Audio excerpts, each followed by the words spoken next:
Hey, what's up, everybody? This is going to be a pretty short video. A couple of days ago, for whatever reason, I started feeling really nostalgic about the Sega Genesis.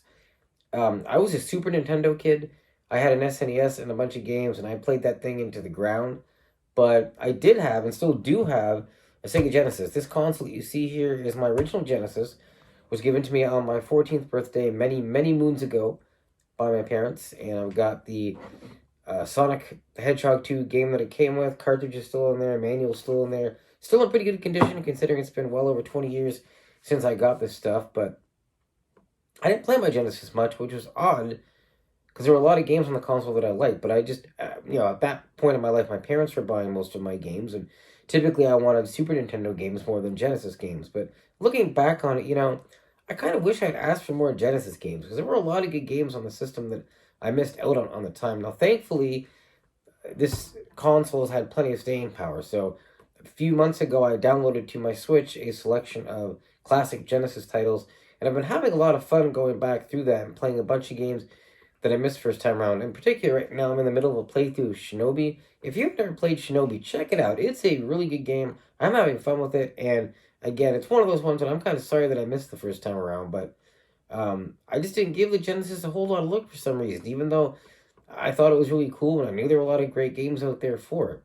One thing I did want to mention, I'm sure everybody knows what the Genesis 3-button controller, and some people weren't that thrilled about that because it makes playing games like Street Fighter, which have a bunch of different commands, very interesting. So for the Street Fighter game, which is actually built for at least 6 buttons, what you had to do is press the start button, up here, start button, to rotate between punches and kicks. Not exactly the best way to do it. Now, I'm sure some people are wondering, well, why would Sega have done this when Nintendo put a whole bunch of buttons on their controller? Well, it's important to remember that Genesis actually came first.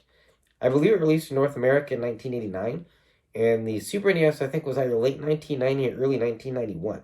So this design was out first, and Nintendo was evidently the ones who looked at it, and they were like, we need more buttons. Now, Sega did catch up. There were a number of 6-button controllers that came out for the Genesis. I don't remember off the top of my head if any of those were manufactured by Sega, but they were out there, and they made fighting games a lot easier to play. I never had a 32X, I never had a Sega CD or any of that fancy stuff, but I did have my old trusty Genesis. This thing still works, by the way. I'm missing one of the hookups, but if I had it, I could plug it up to a TV right now and play. So, cool that I can still use it if I want to, but obviously plenty of good ways to access Genesis games these days, and I think it's really cool that, there's a generation of gamers out there who play Genesis games now weren't even born when the Genesis came out. So, nice little thing about the staying power of video games and how games can really find markets across generations. Not all games, not all consoles, but there is no doubt that the Sega Genesis was one of the most iconic consoles for its time, right up there with the Super Nintendo. So while I don't have a lot of games for it, I am proud to own this bad boy. I am proud that it still works.